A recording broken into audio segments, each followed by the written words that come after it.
안녕하세요, 일렉트로캠입니다. 오늘도 어제 그런 테슬라 AI에 대한 좀 부족한 부분이라고 해야 될까요? 근데 워낙 양이 많아가지고 중간중간 앞으로 계속 생각나면 이런 기술적인 것들을 계속 보완해 나가도록 하겠습니다. 그래도 어제 좀 빼먹은 부분이라든지, 그리고 좀 흥분을 가라앉히고 의문점이라든지 이런 것들을 좀 같이 섞어서 이야기를 해볼까 합니다.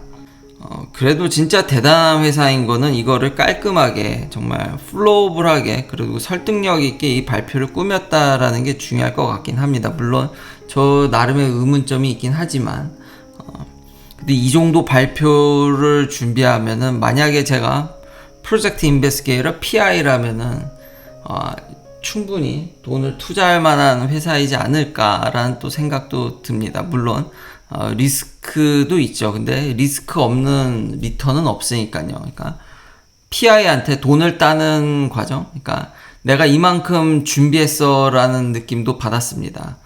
그러니까 뭐 연구비를 딴다라든지 뭐 그렇게 얘기할 때 그 뭘 보고 주겠습니까? 그 사람의 뭐 배경도 있겠지만 어떤 발표를 준비할 때 이런 것들, 이런 기술적인 걸 내가 준비했기 때문에 충분히 투자받을 만하다라는 거를 보여주는, 그런 잘 이렇게 일목요연하게 정리가 된 뭐 그런 느낌을 받았습니다.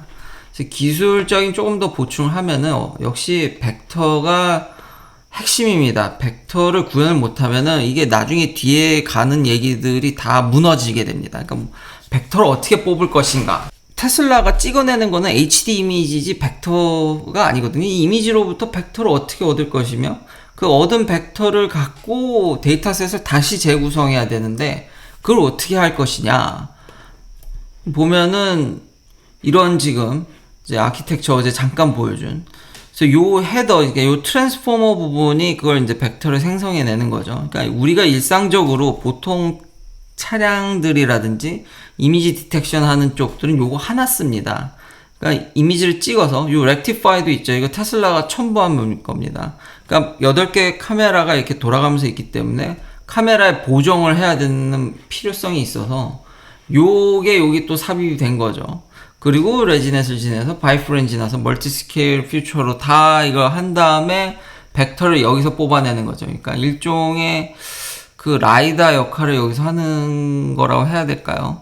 그러니까 그런 부분들이 좀 더, 그러니까 라이다 대비 비교해서 얼만큼 우리가 이런 벡터 파일이나 스페이스가 잘 구현되는지, 굳이 아주 정밀하게 잴 필요가 없죠. 운전할 만큼 충분한 데이터만 있으면 되는 거니까, 운전을 안전하게 할 만큼의 정확도만 가지면 되지, 굳이 라이다까지 막 정확하면 더 좋겠죠. 그렇지만 운전을 하기 위한, 그러니까 자율주행을 하기 위한 최적의 데이터를 뽑아온 것들을 좀 이렇게 비교해줬으면 좋았지 않을까라는 생각이 들었지만, 여튼 아키텍처는 진짜 대단하다. 보통은 맞습니다. 이렇게까지 하는 회사가 없습니다. 근데 물론 비교해준 데이터가 있긴 하거든요. 발표 중에 보면은 일론 머스크가 트윗으로 밝혔듯이 속도 예측입니다. 그러니까 싱글 프레임과 비디오를 통한 이제 비교를 해야 하는데, 이제 레이더 없이 앞차의 속도를 예측하는 거죠, 가면서.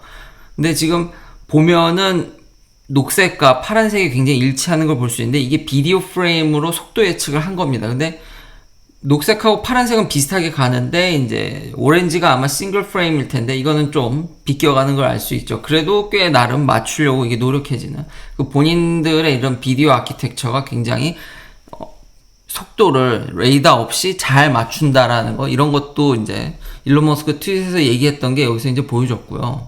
어제 이런 데이터 라벨링, 그리고 이 그래프도 참 중요한 게, 시간이 가면 갈수록 라벨링이 늘어나는 걸 볼 수 있고, 지금 색깔별로 이게 사람하고, 그러니까 어제는 유기적으로 개발자하고 태깅하는 사람을 얘기했는데, 그것뿐만 아니라 오토 라벨링을 하면서 중간중간 사람이 어떻게 개입해서 이 라벨링을 고치고 하는지를 유기적으로 하는 이 플로우를 차트를 보여주고, 이렇게 색깔별로 그것들이 어떻게 정리되고 하는지를, 이런 건 참 부럽더라고요. 보통 이런 일을 하게 되면 이렇게 유기적으로 사람과 개발자와, 그리고 오토 라벨링까지, 컴퓨터 프로그램까지, 딥러닝 모델이라고 해야 되나요?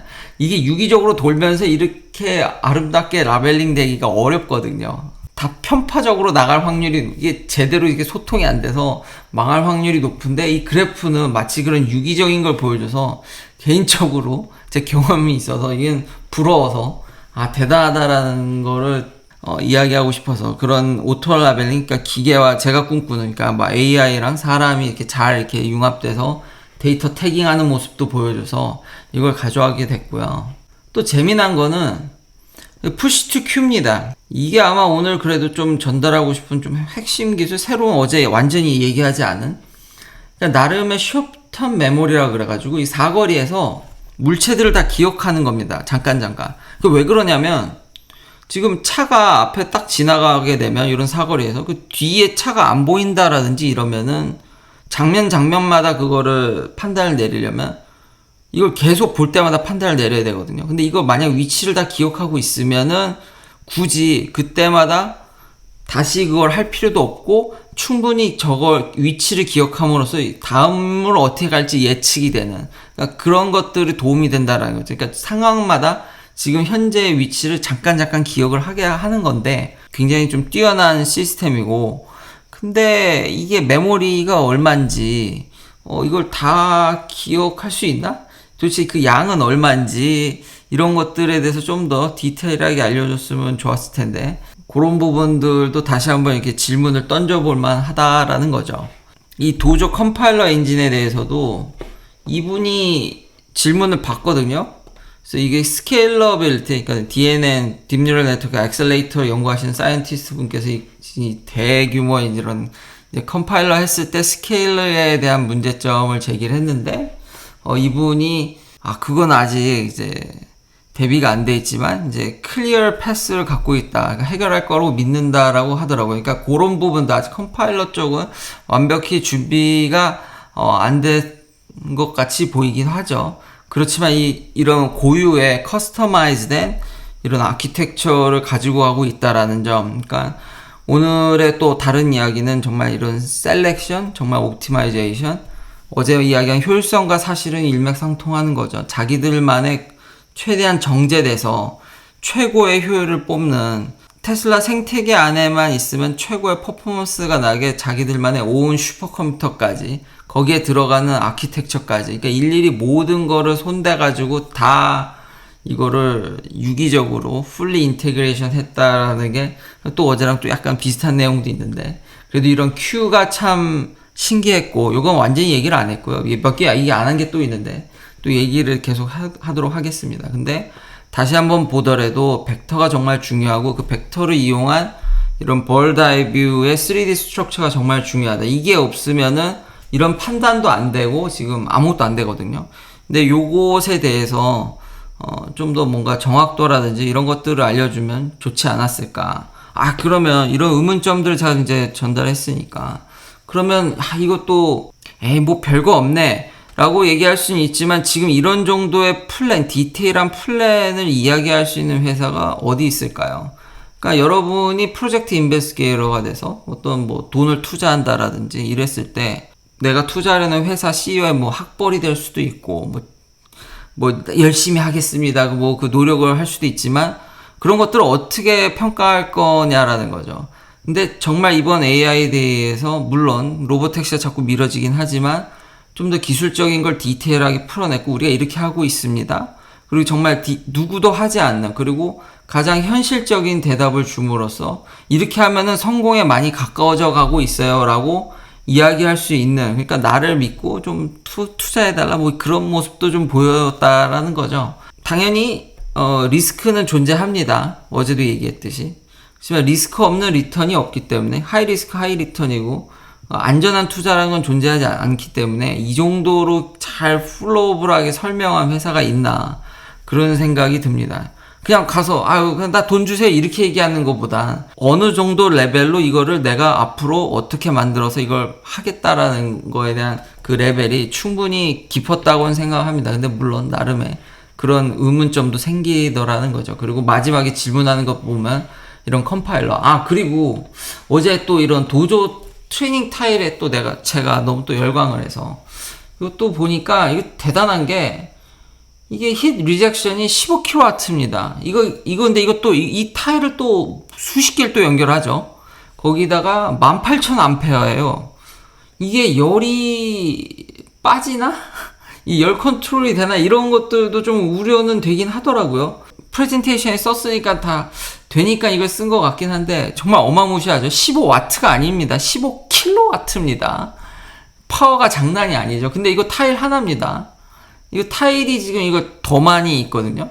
그러니까 대단한 회사다. 이거 정말 전기 먹는 하마긴 한데 뭐 슈퍼컴퓨터니까요. 고유의 이런 컴파일러까지 이런 것까지 커스터마이즈해서 완전히 설계하는 거 보면은 또 미쳤다라는 얘기를 안 할 수는 없네요. 좀 미친 회사인 건 맞는 것 같은데 어떤 데이터 셀렉션? 그러니까 기존에 우리의 이런 많은 데이터들을 이런 벡터 파일을 뽑아내는 거 뭐 어제는 그린다는 표현을 썼는데 사실 지금에도 데이터는 넘쳐난다라는 거죠. 그러니까 셀렉션이 오늘의 키워드라고 해야 될까요? 그러니까 잘 정제해서 잘 골라서 쓰면은 충분히 자율주행을 할 수 있다. 괜히 라이다나 덕지덕지 뭘 붙일 생각 하지 말고 지금도 넘쳐나는 데이터를 잘 해석할 수 있으면은 자율주행을 할 수 있다. 그거에 대한 어떤 이런 플로우 이런 것들을 보여주는 좋은 저는 여전히 그래도 발표였다고 생각을 합니다. 속도 예측하는 거 말고는 정확도를 좀 안 보여준 게 좀 아쉽긴 하지만 그리고 마지막 보스턴 다이나믹 얘기를 하기 전에 지금 사이버 트럭에 하드웨어 4가 그리고 FSD 컴퓨터 2가 들어간다라는 얘기가 있습니다. 일론 머스크가 좀 얘기한 것 같죠. 근데 전에 하드웨어 3 갖고 하드웨어 3.0 갖고도 할 수 있고 뭐 FSD 가능하고 지금 200% 300% 뭐 휴먼보다 낫다라고 하는데 3 갖고도 충분하다고 하는데 이제 4를 준비를 하죠. 좀 우려가 되는 게 FSD 구매한 사람은 이제 바꿔줄 것 같긴 한데 3 갖고도 FSD가 충분하다고 했는데 4를 간다 그러니까 좀 찜찜하긴 하죠. 근데 오늘 이런 설명한 일련의 이런 데이터를 재련하는 이런 어떤 벡터로 바꾸는 그런 것들을 보면서 일론 머스크가 왜 하드웨어 3 갖고도 된다고 얘기를 하는지 그러니까 지금도 넘쳐난다라는 거죠. 사실은 잘 고르는 게 중요한 거지 지금 뭘 더 강력하게 그거는 아니라는 거죠. 어차피 그리고 이거 갖고 트레이닝 할 건 아니니까 트레이닝은 도저에서 해서 모델을 넘겨주는 거니까 그것만 모델을 돌릴 정도만 되면 되니까 하드웨어 3 갖고도 된다고는 하지만 어쨌든 4가 내년 이내에 나오면 좀 업데이트가 되면 업그레이드가 되면 바꿔주시면 감사하겠다는 생각과 그리고 아무래도 더 좋은 컴퓨테이션 파워가 있으면 세이프티에 더 좋겠죠. 뭐 컴퓨테이션 파워는 더 좋아서 나쁠 건 하나도 없습니다. 이런 것들을 충분히 큰 그림으로 고민을 하지 않으면은 그러니까 효율성이 낭비되는 이것처럼 덕지덕지 붙이면은 쉽지 않다라는 점. 그렇기 때문에 이렇게 최상의 퍼포먼스를 내려면 이렇게까지 진짜 컴파일러까지도 잘 설계해야 된다라는 게 대단한 회사입니다. 물론 아직 100%는 아니지만 질문에서 나왔지만 그러면서 이게 오늘의 이런 흐름을 보면서 보스턴 다이나믹스를 왜 테슬라가 인수하지 않았을까? 이거 현대한테 얼마에 팔았냐면요. 별로 돈도 안 들었습니다. 물론 개인으로 보면 적은 돈이 아니죠. 현대한테 아마 소프트뱅크가 지금 히스토리를 보면은 $880 밀리언니까 그리고 한 80% 지분을 가져간 거니까 대충 한 1조 원 정도 $1 빌리언니까 테슬라가 들고 있는 캐시를 생각하면은 충분히 보스턴 다이나믹스를 살 수 있었습니다. 근데 사지 않는 이유는 일단 보스턴 다이나믹스는 양산하고는 좀 거리가 멀죠. 이게 MIT에서 스핀오프된 회사인데 아무래도 교수님이다 보니까 좀 더 연구에 가깝고 그러니까 많은 모션들을 보여줘서 쇼오프는 하고 있지만 양산이 이거 웨이모랑 비슷한 거죠. 거기 엔지니어들이 이제 붙어서 만드는 거고 양산이 고려되지 않았고 그리고 아직 이게 뭐 교육용이라든지 이렇지 지금 이 인공지능에 대한 탑재 그러니까 여기 질문에서 답을 할 때도 그런 것들이 확 느껴졌는데 이 회사는 목표 지향적이고 테슬라는 꼴이 정확히 뭘 설계를 하고 그 다음 가지 기술을 이런 것들을 하면은 뭐 어떻게든 되겠지라고 생각하는 회사가 아닙니다. 반드시 목표를 설정을 하고 그에 맞게 가거든요. 그러니까 땅굴을 파더라도 돈을 벌면서 판다라든지, 그러니까 목표가 아주 크리스털 클리어하다. 그러니까 골이 정말 크리스털 클리어하다 보니까 골을 제대로 설정하고 그거에 필요한 기술들을 이렇게 가져가면서 이런 큰 그림을 그리는 회사지, 이런 거 개발하면은 대단하니까 뭐 어떻게 되겠지라고 생각하는 회사가 아닙니다. 그래서 테슬라가 하면은 무섭고 파괴적인 느낌이 드는 이유가 거기에 있는 것 같습니다. 물론 그렇다고 해서 현대가 잘못 인수했다라는 건 아닙니다. 그러니까 현대는 1조 원이면 광고비로도 충분히 제가 봤을 때는 남는 장사기 때문에 의미가 있는데, 이걸 아마 정말 이런 경영진 분들은 아무래도 이런 테슬라가 휴머노이드 한다는 얘기를 좀 들으셨던 것 같습니다. 몰래 어떻게든. 그래서 아마 이런 보스턴 다이나믹스 인수했지만 이런 소프트웨어적인 측면이 받쳐주지 않으면, 풀리 인테그레이션이 되지 않으면은 현실적으로 제대로 된 로봇을 얘기하기가 좀 힘들죠. 지금 아마 보스턴 다이나믹의 로봇들은 어느 정도 사람이 개입해서 프로그래밍화해서 그런 것들이 이제 작용을 해서 움직이는 거지, 이렇게 테슬라가 지향하는 AI로 알아서는 아닌 것 같습니다. 그러니까 그런 것들이 퍼즐에 이렇게 짜맞춰주는, 그러니까 좀 꼴이 확실하고 자기들만의 인하우스로 다 해야지 지금 퍼포먼스가 저렇게 나는데, 지금 외부의 것들을 가져와서 이거를 통폐합하기는 어렵다고 생각을 했기 때문에 인수를 하지 않지 않았나. 자체적으로 만드는 게 차라리 더 맞고, 지금 뭐 질문 시간에 보니까 나오려면 꽤 멀었고, 뭐 구체적인 정보가 아직은 없기 때문에. 그렇지만 이제 클리어한 패스는 보여줬다라는 점. 어떻게 가야 될지 이 회사는 길을 잃어버리진 않는다라는 거죠. 비록 제가 오늘 이런 의문점들을 제기했지만 큰 흐름의 어떤 비전을 크리스털 클리어하게 전달해 주는 데는 지장이 없었다. 양산을 고려하고 그렇게 하더라도 실패하는 경우 많습니다. 그렇지만 아까도 얘기했듯이 이런 설명하는 정도, 내가 이렇게 하고 있으니까 돈 좀 뭐 투자해 주세요 라고 했을 때 그런 정도가 여타 지금 뭐 다른 내연기관 회사들에 비하면, 나 그냥 뭐 배터리 공장 만들고 따라서 하면서 이렇게 전기차 많이 만들 거예요, 공장 더 신설할 거예요, 그것보다는 공장을 어떻게 신설하고 지금 현재 우리가 닥친 문제가 이래 있는데, 아까 그런 프로블럼을 제기하듯이 벡터 스페이스를 뽑아내야 되고 어떻게 뽑아내야 될 건지에 대한 의문을 제기하듯이, 지금 내가 예를 들면 내연기관 차들 같은 경우는 내가 솔직하게 이런 구조적인 문제가 있으니까 전기차로 전환하는데 이런 것들을 어떻게 해결해가고 이렇게 하겠다라는 게 더 낫지, 내가 어떻게 공장 짓고 그냥 배터리 만들겠습니다 뭐 규격을 스탠다드하지만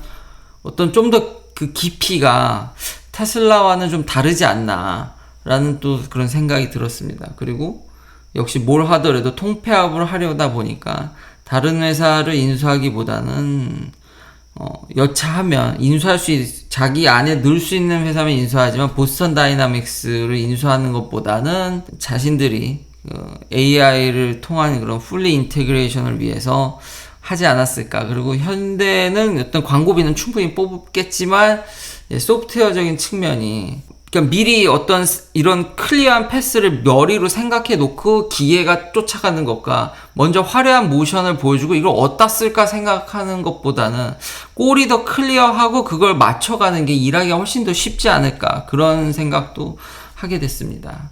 두서없이 이런 얘기를 들어주셔서 항상 구독자님께 감사하고요. 마지막으로는 진짜 테슬라 차량은 일찍 사는 게 답입니다. 이제는 가격도 모자라서 이거 non refundable order fee도 올리네요. 이게 250불로 올랐습니다. 그러니까 어떻게 해서든지 가격이 계속 오르네요. 이제는 오더를 하려면 250불이나 듭니다.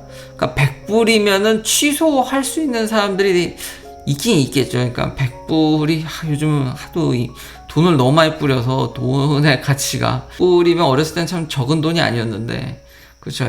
취소하고 가실 분들이 있지만 이제 250불로 올라가서 좀 이제 주문하는데 좀 신중을 기해야 되지 않을까라는 또 생각도 듭니다. 긴 영상 시청해 주셔서 감사합니다. 내일도 테슬라 관련 이야기들로 찾아뵙겠습니다.